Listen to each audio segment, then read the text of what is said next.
Yo, what's up, you guys? In this video, I'm going to show you like bare minimum, super budget friendly setup for doing really cool watercolor pieces. And then I'm going to give you guys some tips and tricks and kind of show you some other tools that will pretty much just make your life easier and also take your art to the next level. And also, all of it's just super budget. Okay, so what you're seeing right now is pretty much my setup. I'm going to explain the water bottle in a second, but I'm just going to get right into it. I couldn't really get a cool camera angle to fit myself in while I explain this, so I'm just going to be kind of like moving back and forth between my setup to explain everything.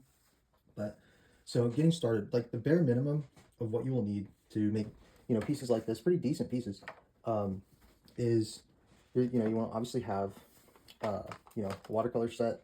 I would recommend pronged, and I would recommend that you get semi-moist watercolors. I don't ever work with just dry watercolor. I don't like it, and it's just harder, and there's really no point in doing it.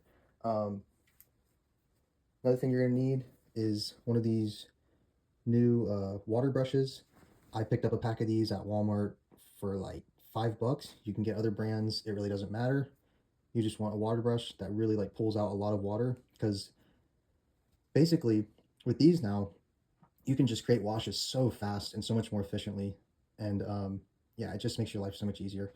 So a water brush, and then you want to have a little palette. You can get these at like any art store or at Walmart, super cheap. This is all you need. And then I would recommend getting some tape, because as you're working, your paper can kind of get bent and stuff like that. So you have to like put tape on the back of it to hold it in place while you keep working it. And it does kind of fix itself after a while, and you can flatten it if you need to, but it's always nice to have some tape. And then washout cups. So for my washout cups, a super budget version, you can go to the gas station and treat yourself to some Cinnamon Toast Crunch and then wash that out. And this is a great washout cup. Another washout cup that you can make is with a plastic water bottle. And so take some scissors, and you just want to, cut that off. And you can, make it look prettier, but you just take that and stick some tape on the bottom of it. Boom, washout cup, easy peasy. And get rid of that. Okay, so, and then I like to have this, I don't know what it would be, I guess it's like a desk easel or something. It just makes your life so much easier to just sort of have something to tape your piece to while you work on it. Keep it still. You don't want it to be moving around, because you're going to lose control. You want as much control as you can have. Another reason I love these things is it just makes it so easy to record videos to post on like social media or wherever you want to post to. So yeah, these things are great. You don't have to have one this size. There's different ones, but if you don't have one of these, you can also, just stand over the piece and paint it, looking down. It just kind of is harder on your back. So I really like having one of these, and it also keeps the painting at the same angle the whole time while you work on it. Because I don't know if you've ever ran into this issue. If you have a piece on a table and you're looking down on it, and then you bring it up and it's like warped, but it looks right if you're looking at that angle. So you don't want that to happen. You want it to look good straight on, because that's how it's going to be hanging on someone's wall, if you're trying to sell some pieces. So yeah, that's literally it. That is all you need. If you just have that, and then also, let me explain this to you. So I use an iPad for my references. You don't have to have an iPad. You can print out references. You can, you can use your phone if you have to. I used to do that a lot in high school. Yeah, whatever you can get your reference on, you want that to be there. And I don't know if that matters for other people, but I like having my reference on the left side because I'm working with my right hand. So it just makes it a more efficient process. So it's little things that it just makes your life easier, which is nice when you're working on a piece for hours and hours and hours. Okay, so now I've covered sort of the basics. I'm going to get into some helpful tools that you can add to your kit that will just make this whole process easier. The first thing is just having another brush. So like I said, you want that water brush because it's so good for just quickly putting those lighter washes on.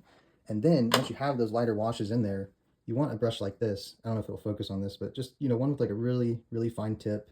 Polar Flow is a great company. They make really good brushes. Not sponsored, but highly recommend them. All right, my bad. My phone died in the middle of recording this.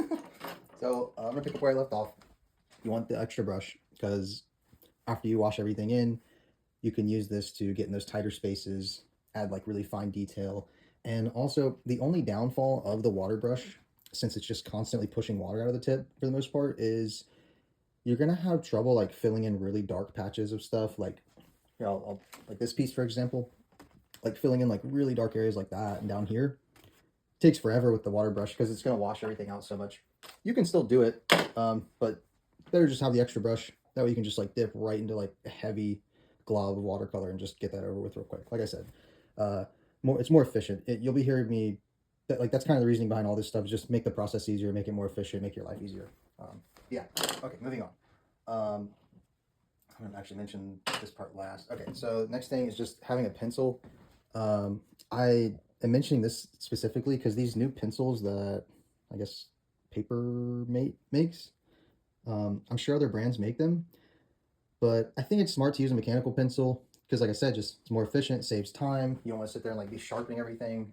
Every piece I do like this, I first throw a sketch down, obviously, so I can just sort of use it as a map for what I'm painting. And I like these new pencils they made because these ones in particular, they have like a spring inside the tip, so it never breaks. So they're better than like most mechanical pencils. And yeah, these are just really nice. I highly recommend that. But any pencil will work. You don't have to have that. Another thing I'd recommend is just having like a little piece of scratch paper, especially if you're not confident yet with watercolors and you don't know exactly how it's going to dry or look or like what you're sort of like off-putting with your washes and stuff like that. You can just have a little sheet to, dab it on real quick and just see what it might look like, to get a better feel for what kind of washes you have going. Because me personally, I don't really set up like, in this palette, I don't set up like different washes all the time. Like I won't have like a light, medium, dark wash. I literally just will glob out some watercolor on there and I wash it with this brush for the most part. And then, you have so much control with the water brush for like adding on washes and getting rid of them immediately. Like if you do something too dark, you can just push out more water and kind of just scratch it away. So I have that control where I don't really need to like set up all these washes. But if I do like, kind of, or if I'm kind of working in like a really important area and I'm questioning it, I'll just dab it on here first and just to make sure I'm, at the right tone or value, whatever I need, or even to test the color out. Especially with watercolor. Like I like to do a lot of monochromatic work, but when you get into colors and stuff, it can get pretty tricky with watercolor. So it's just nice to have that. Another thing I want to recommend is just having like I think these are called dry kneaded erasers. One of these is good to have in addition to the other, just the eraser you have on your pencil. After I do my sketch and set up, that first part of my piece, like where I'm like putting that sketch down and mapping out where I'm gonna put my colors. I was gonna say I can even find like an example for this that I haven't painted yet. So like this is like a Hermione Granger portrait. So like I've sketched this out. It's ready to paint, but I don't want these super dark lines here when I put this paint on.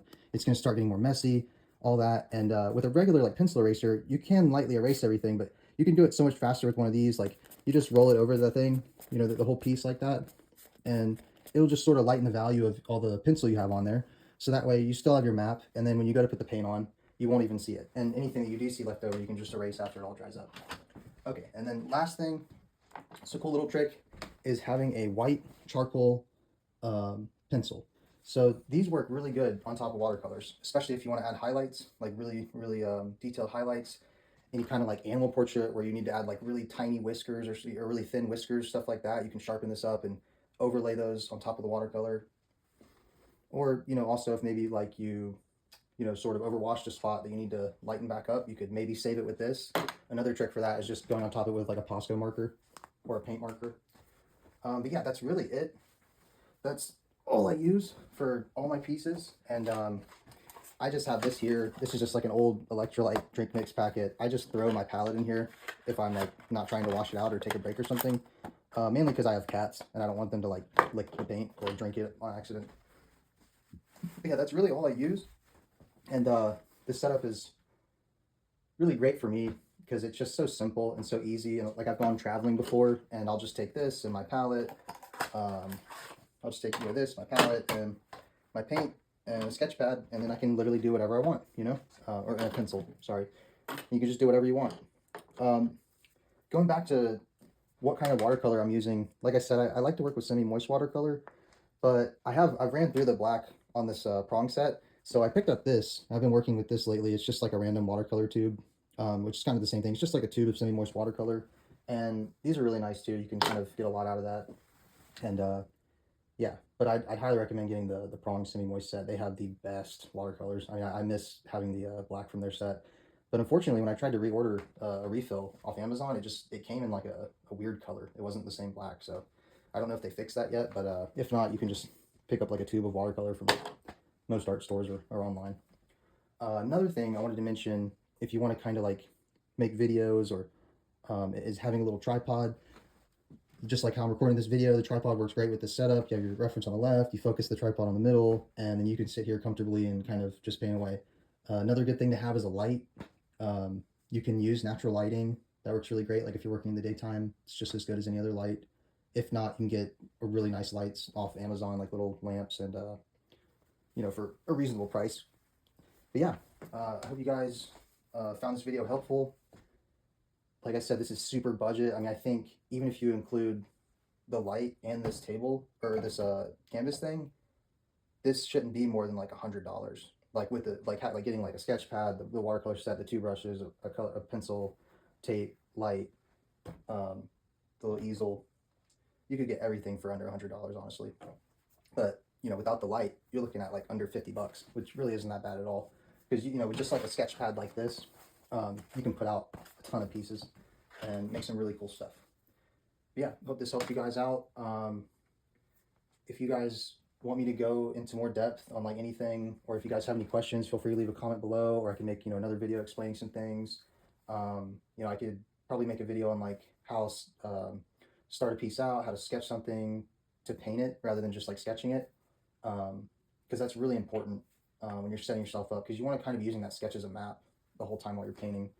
And also I kind of want to make a video on how to edit photos for reference, because I feel like that's also another important thing. You can kind of just make your life a lot easier by not trying to do so much in one piece, and just kind of like a lot of these are like cropped images, and yeah, you can crop them in a way that just kind of makes them easier to use as a reference. So yeah, I don't know, I might make a video like that in the future. Let me know what you guys think. Appreciate all the support, and hope this helps someone out. Just kind of trying to make new videos for my page and share all that I've learned throughout my years of painting, because honestly, it's not really going anywhere for me. I'm not getting a lot of traction on my stuff yet, and I don't really sell a lot of stuff. So yeah, I figure if anything, I can just kind of help some people out. And yeah, thanks for watching, you guys. Hope you guys have a great day. Peace.